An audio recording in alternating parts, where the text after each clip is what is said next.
of the universe. Welcome, Mark.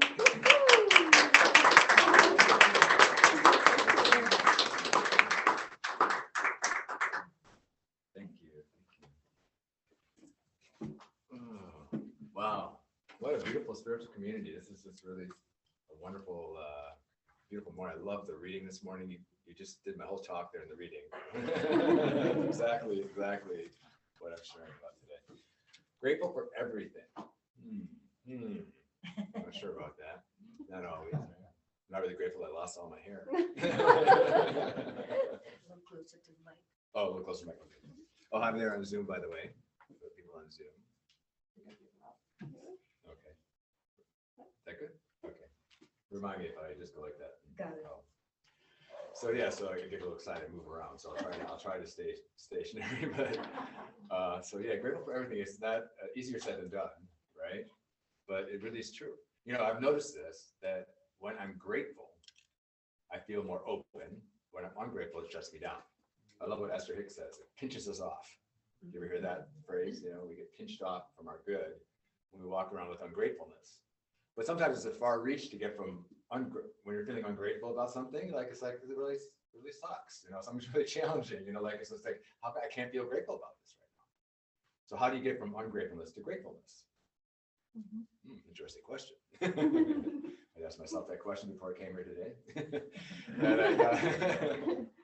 So what do? Well, the best thing I can do when I'm feeling ungrateful is to look at what am I learning from this? You know, how is this asking me to grow in some way? Or how is it asking me to let go in some way? And that beautiful reading this morning talks about it too. I think there was something in that reading, or somewhere I heard it was somewhere this morning, where when something is challenging, can I actually listen to the lesson in it? You know, can I actually open up to what it's trying to tell me? And can I actually take action in the direction of what it is that's really making me angry or making me feel ungrateful? Can I actually be proactive? I love that idea of being proactive, you know, because it's not always easy to be proactive when we're not feeling it, right? It's the most challenging time. I was very grateful to have the science of mind in my life to help me to turn my attention in the direction of possibility and potential.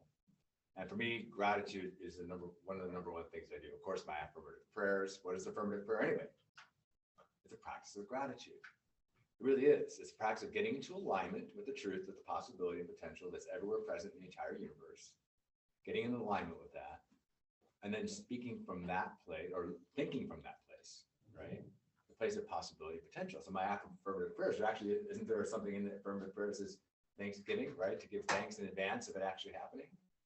Or whatever it is you want, whatever you're praying for, whatever you're praying up, you want to get into alignment with that possibility, right? But we give thanks in advance of it happening, right? That's part of our principles and the laws and the principles that we teach here at the Science of Mind. And we can actually get into alignment with this. There's a specific way that we could tap into our highest good by just getting quiet, knowing there's a power greater than Mark in the universe, greater than us in the universe, right? I was at to remind myself there's a power greater than Mark. It's hard to believe, right? And I could ask for its guidance and for its clarity and for its understanding, and I could actually tap into that, and I could affirm what I want to affirm for my direction of my life, and I could move in that direction. I could give thanks in advance of it happening, and I could then surrender it and let it go and trust that there's laws and principles in the way this creative process works, and we're using it. I'm using it. We're using it every day, whether we know we're using it or not. I love in Unity. I started out on this path in Unity Church. I never heard Unity, right? Unity Church. Very similar to our teaching. It's a little more Christian based, but very similar. And they would sing this song that said, "My thoughts are prayers, and I am always praying. My thoughts are prayers," or your thoughts are prayers. I'm not sure if my thoughts are prayers. Listen to what you're saying. Seek a higher consciousness, a state of peacefulness, and know that God is always here. Because in every thought becomes a prayer. Pray without ceasing. Right? Yeah. Like should I become a singer? Yeah. Our thoughts are prayers. Every thought is a prayer. And as you really, really hone in and polish and really learn how this teaching works and how these creative principles work, we really start to recognize, oh my God, every thought is a prayer. Every thought is a prayer. That's easier said than done too, right? We don't always believe that. Really? Yeah, every thought is creative. And I think it was in one of the readings this morning. Every thought is creative. Well, we don't always want to believe that, right? Actually, it's funny because I was listening, I do A Course in Miracles. I did years and years ago, and one of my buddies just signed me up for my birthday, A Course in Miracles with Marianne Williamson, and now I get a morning reading from her every day for a whole year. I'm like, oh God, what did I get myself into? It's kind of like intense stuff, And this morning, the share was that, what was it? It was our thoughts. There are no neutral thoughts. There are no neutral thoughts. I'm like, what do you mean? That's my first reaction. No neutral thoughts. Yeah, there's no. It's either love or it's fear. Wow. It's either God or it's not. Right? And so to actually start to recognize that every thought is a prayer, that our thoughts are not neutral, our thoughts are all creative. That's pretty interesting, huh? Mm-hmm. And I like to sugarcoat that stuff, like, hey, well, it's not, So a lot of times I'll be thinking this negative stuff about some person, place, or thing, or situation.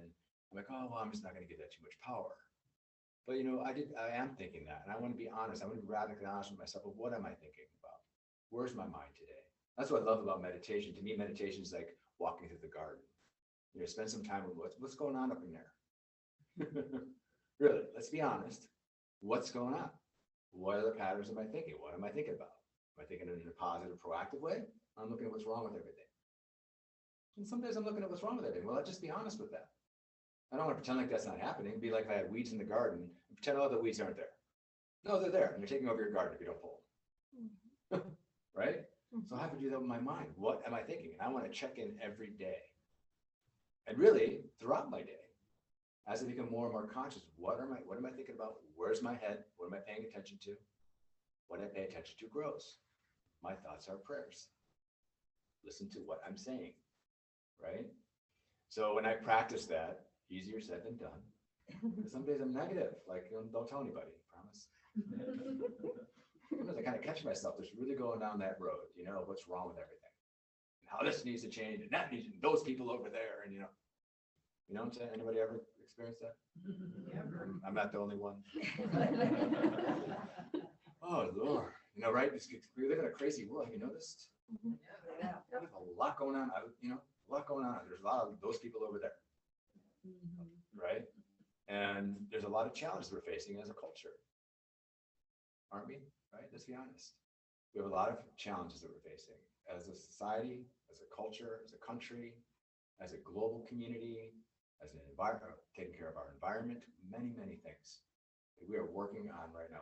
Not to mention the coronavirus, right? All this stuff we're dealing with as human beings. It's not easy. It's not always easy, is it? It's just not, let's be honest. But we can practice, and when we practice, we can start to learn how to work with what's going on versus fighting against it. When I'm making everybody else wrong over there because I don't like, I could be right. I could be absolutely right that the way they're handling that is unfair. And I could become angry. Anyone ever become angry? My anger has been a very powerful motivating factor for change. But I've learned how to use it in a proactive, productive way. When anger comes up, why is it there?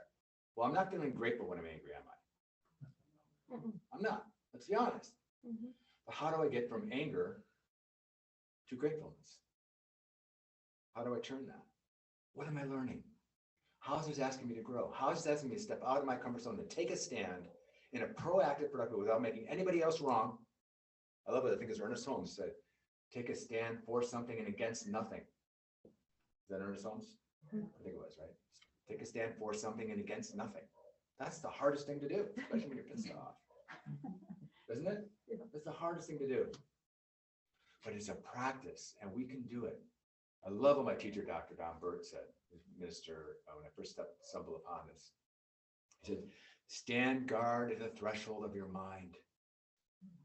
Stand guard at the threshold of your mind. What are you saying to yourself? What is that conversation? And if it's negative, if it's off, if it's angry, okay, it's okay. But just be honest. But stand guard at the threshold of your mind. And what do you want to, where do you want to hang out in your head? What would you prefer to hang out? What would be the highest and best way to step into the possibility and potential of who you are, who you're becoming? The highest and best possibility for your community and for our, your spiritual community, your church, your family, everything. Right? What would be the highest and best way for me to think, to act, and to be? My thoughts are prayers. Listen to what I'm saying.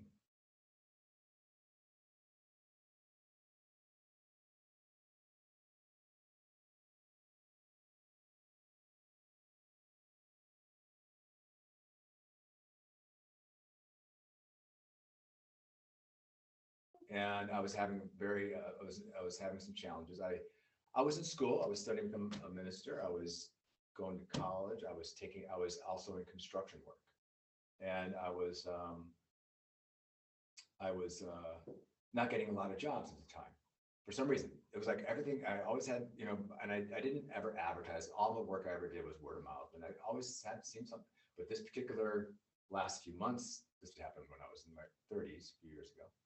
And I was having some difficulty with, I was really afraid I wasn't able to pay my rent. It was like the first time in my life I felt that I was so scared. And one morning I woke up and I was just covered up in fear about this lack and this fear. And I was curled up in the covers in my bed, just feeling really heavy and really ungrateful. And kind of feeling sorry for myself and angry. But thank goodness I was taking a class that, I don't know what it was called, spiritual economics or something like that. One of these classes. And they were taught, and I remember while I was laying there in my little pity pot, and I said, Mark, you need to get up. And you need to be proactive in your day. Just do an affirmation. So I did some affirmative prayer. I got my butt out of bed, took a shower. I had no work that day. So I went down to the coffee shop. And this is when I was living in Huntsville, Alabama. I'll tell you how I got there later. That's another time. But I was in Huntsville, Alabama, and it's a cute little town. It's really kind of a cool town, actually, for Alabama. Don't tell me when I said that. But Huntsville's a cool city. And I went down to the coffee shop and I walked in and I knew the owners because I did some tile work. My trade was tile and marble work. I did some reconstruction, some remodeling too. But I had redone their kitchen and did a cool little mosaic in the front. They had gone out of town and I did this really cool mosaic in the front window. It was really cool. It came out really nice. This is broken tiles. It's this really cool design. And so I walk in and the lady who owns the place, like, oh my God, Mark, I love the mosaic. It really came out so cool. Thank you so much. And she was so happy that I was, came and got a coffee and I'm like, oh, thanks. I'm kind of pretending because I wasn't really feeling it. I was in the funk of ungratefulness. I really was. But I was pretending. I knew I had to get out of that. So I'm standing there. She's going on. And the guy behind me in line said, hey, you do tile work? I'm like, yeah. He's like, oh, I'm a builder. And my contractor just left the job. And I'm looking for someone to come do my tile project. Can you come give me an estimate? I'm like, when do you want me to come? Can you come over this afternoon? I'm like, sure. Well, it ended up being one of the biggest residential jobs I ever got in my life. Awesome. Really, yeah, this is unbelievable. I couldn't believe that happened. Of course, we teach this stuff, we practice something that comes true, right? And it always comes true, right? It's always when we get to alignment, we open up. What am I thinking? And so, and then it's an amazing job. And it ended up being it was a weird thing. It was my next door neighbor. I lived in this really funky area on a mountain and had a little tiny cabin, and the house next door was this big, beautiful house. I hardly ever talked to those people. And their house was for sale. Well, it was the guy in the line at the coffee shop was their son who was building their house. It was my next door neighbor's house. That I never really ever talked to them. It was weird. Like, how does that happen, right? So our thoughts are prayers. Listen to what I'm saying. And along the way, being in construction, doing that kind of work, it was very difficult. It was challenging. Anyone that ever do construction work, it's hard work, And my body, I had a bulging disc and I was having some pain in my body. And I was like, oh my God, I can't do this the rest of my life. And I was so confused. And I was always complaining about it. Kind of a little bit like I was grateful when I got the job, but I would always complain, until one day, my teacher at the time was Reverend Dr. David Leonard. And he said to me, Mark, if you don't like what you're doing today, you're not going to like what you're doing tomorrow.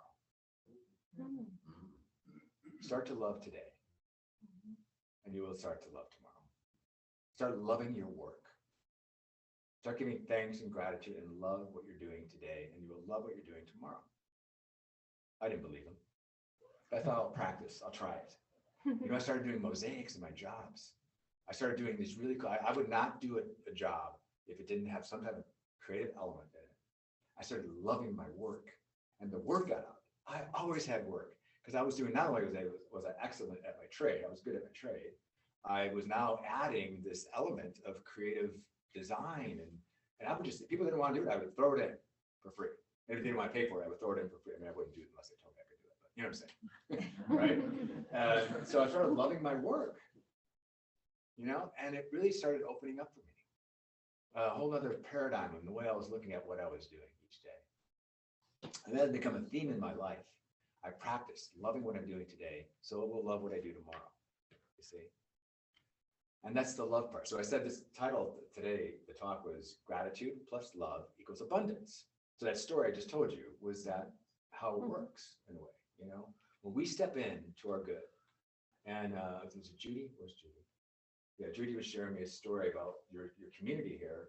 We had like a few minutes to talk about, but she just shared this little story about how you guys saved this community because of your consciousness of saying, yes, I'm going to step into the possibility and potential, not what's wrong, what's not, looking at things from lack and limitation, or stepping into the possibility and potential of what can be or what is, and stepping into that, aligning with that. Right now, look at, you have a beautiful spiritual community here, Yeah. Yep. I've been involved in small communities, and I've been involved in big communities, large community, spiritual community. And I love them both for different reasons.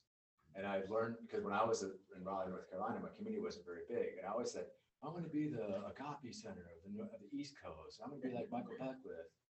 If I just had dreadlocks, somehow my church would be this big. I thought it was going to be a big agape. And I was not grateful for what I had. I didn't even know I was doing it. It was kind of unconscious, But when I started being grateful for what I had there, the beautiful spiritual community, it was just so sweet and precious. And it was just a wonderful community where people came to learn and to get into alignment with these amazing truths. Right? Gratitude is something that is not, like I said, always easy, but it really gets us into alignment with amazing possibility. Did you ever hear of Nick Vujicic? Anyone heard of Nick Vujicic? Yeah. He was a guy who was born in Australia. He was born with no arms and no legs. And he does a beautiful share. He has a number of different, YouTube video, all this stuff he does. He's actually a motivational speaker now. And he said at some point in his adolescence, he was so miserable, because he knew that he knew in his head at the time, he would never be able to be married and have a job. And, he just really believed that, He said, one day I was sitting there feeling really, really sorry for myself. And I realized I had a choice. I could start looking at what I have, or I could always be looking at what I don't have. And that awareness transformed his whole life. He started looking at what he had. Of course, he didn't have any arms and any legs. Can you imagine? It makes me think about what I do have when I think about what he had been through, right? And so he started stepping into what was possible for him. And because he shifted his awareness and his perspective and his perception in the direction of possibility and potential through the practice of gratitude, it opened up to a wellspring of abundance. He started doing what he loved. He started sharing his truth in the world. He is now a motivational speaker. He speaks all over the world. He actually spoke here at Southwest Community. I think he's a Christian of some sort. I don't know where he falls in that. But I mean, he spoke, he goes all over the world and he empowers kids.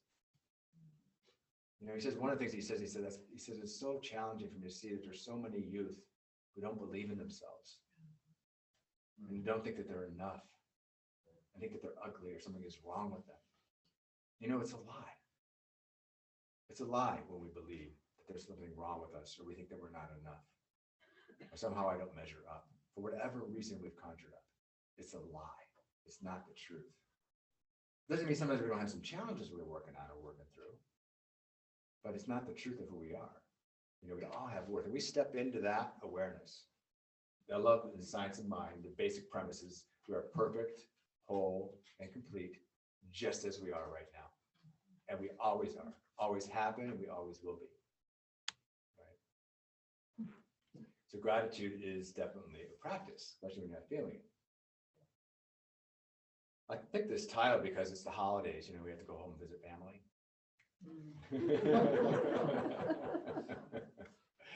You know, we don't have to, but you know, we do. And you know, sometimes family can be challenging, you know, I mean, it just can be. Don't tell anybody I said that. I'm sure my family's not watching. But you know, to practice unconditional love, you know, loving people where they're at. We love our family where they are, just as they are, and be grateful for who they are on some level. You know, it doesn't mean we condone bad behavior, don't have healthy boundaries. That's always wise, right? If you have healthy boundaries, Yeah. But at the same time, we could practice loving people where they're at. You know? So I gave you guys all. Did everyone get a little wristband? Yes. Yeah. Everyone get one? Yeah. Little. Did anybody not get one? Donna needs a wristband. Everyone's got a wristband? Yeah. Yep. Yeah. Okay. Oh, good. no. Good. Thank you. So one thing before I do the wristband thing, do I have time? How much time do I have? What time am I supposed to finish up? You're doing a meditation, right? The little meditation, yeah. You're good. Yeah? How much? 5 Um, minutes. 8-10 minutes. Okay. Yeah. And then a meditation or including? 5 minutes in the meditation. Okay, good, thanks. I can go on now. You know, one of the things to be grateful for, even our greatest challenges, because our challenges are teaching us something. I did a talk a few weeks ago on the hero's journey. Heard of the hero's journey? Yeah, good. And it's all about the fact that we all have challenges. We all have, like Dorothy and the Wizard of Oz, you know, the Wicked Witch, and we all have our adversarial teachers, and they're meant to be in our life for some reason. So our challenges, actually, if we can start to look at them, we can start to see them for what they are, that they're actually asking us, like I said earlier, to grow in some way or to let go in some way. But we actually need those challenges to have helped us, because if we hadn't gone through what we've been through, we wouldn't know what we know now because of what we've been through, so that then we can give our gifts and talents in the world. So our greatest challenge is actually, we can start to give thanks for them. What am I learning? How are they asking me to grow in some way, or how are they asking me to let go in some way? If I could give even thanks for my past, my entire past up until now, knowing that it absolutely prepared me for this moment. My entire past prepared me for today, you know, and that's true for all of us, you know. So if we can stay practiced and in alignment with that truth, we can take the wisdom of our entire experiences of our past, take all the wisdom from all of our successes, accomplishments, love, and all of our challenges and things screwed up when I made a mistake or some, you know, all that stuff. And that's not condoning anyone's bad behavior. I'm not saying that. Okay, did you hear that? We're not condoning anyone's bad behavior, ours or anybody else's, but we can see, what did I learn from my entire past? What has it taught me? I could be grateful for my past. It's important for us to be grateful for our past and to honor ourselves where we are today, so that we can move forward in the greatest possibility and potential of who we were meant to become, right?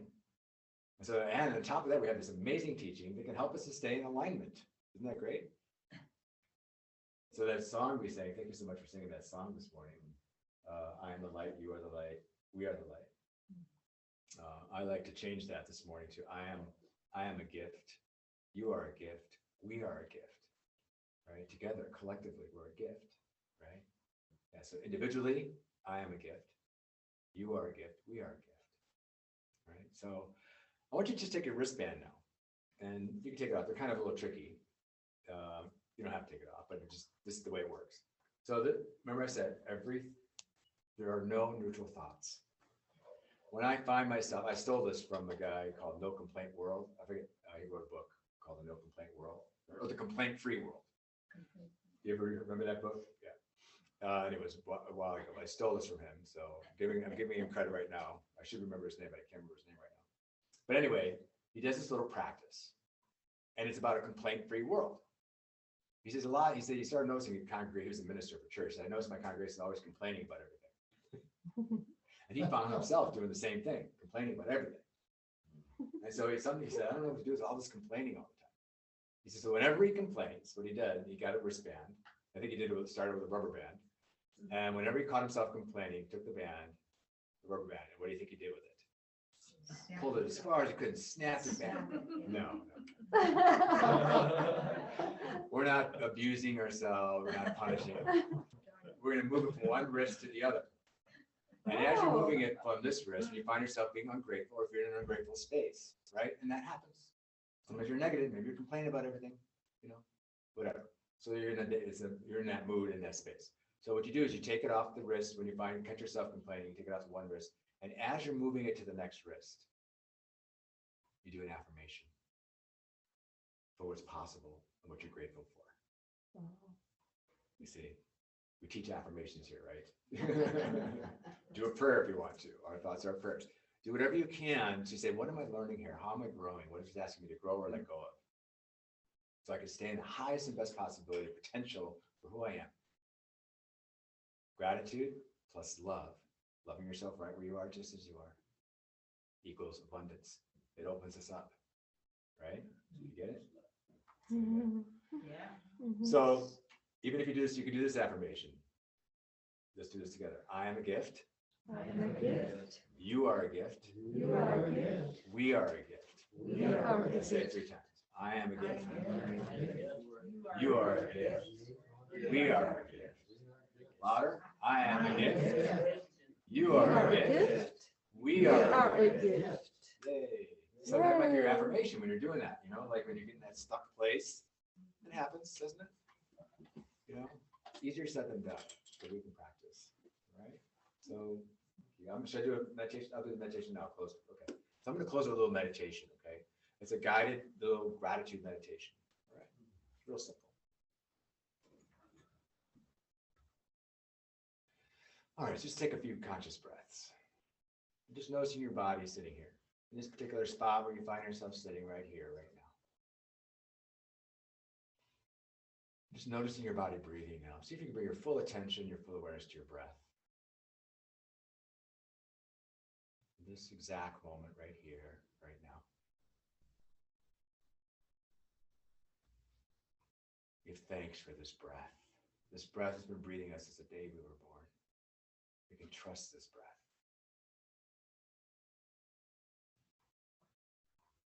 Feeling our body breathing. This breath is a gift that we've been given. As we quiet and still our mind, we align in the sanctuary of our own heart, a place of refuge within, the center of peace.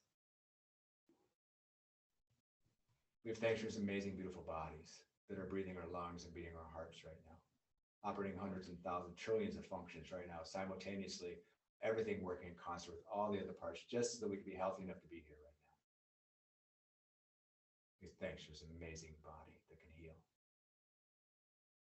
We have thanks for the fact that we have a conscious mind that can create and co-create a world that works for all, starting with our own self. This brilliant mind has the ability to observe and be conscious that we're observing.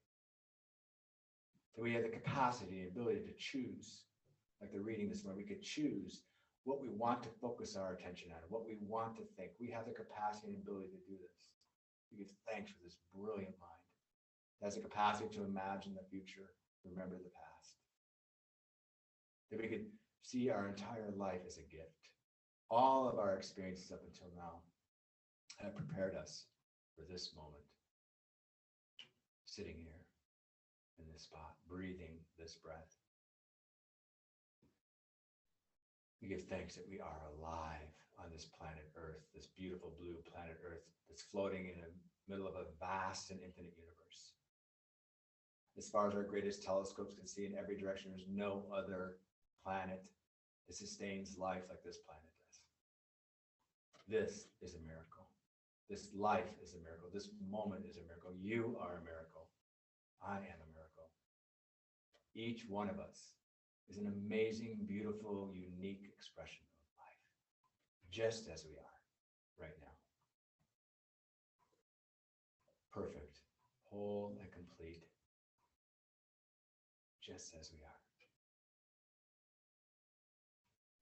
We give thanks for this precious time, this precious moment together this morning, that we are creating, co-creating, and cultivating this vibration of love and gratitude, peace and abundance. We support and uplift each other each day. We have this amazing teaching of the science of mind and all the other teachings that we can bring in because we are in a teaching that is open at the top, that we can take the wisdom and truth from where it comes and we can use it in our life each and every day to step into our greatest possibilities, our greatest potential. In this place of alignment, we give thanks for this beautiful service this morning, for everyone who created and co-created, supported this community for as long as it's been here until today. They've created that space, the space that we have to gather. Whether we're online on Zoom, or whether we're right here sitting in this room. And so in this place, we release it now. We let go. We give thanks, knowing that we are expanding our awareness of gratitude, allowing ourselves to feel that sense of gratitude.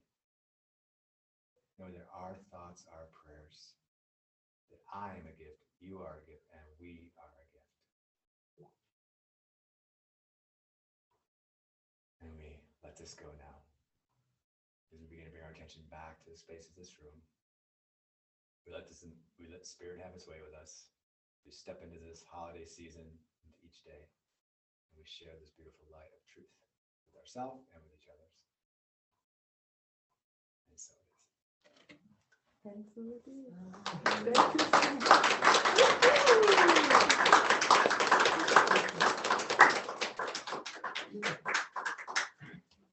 One more time for Mark. That was wonderful.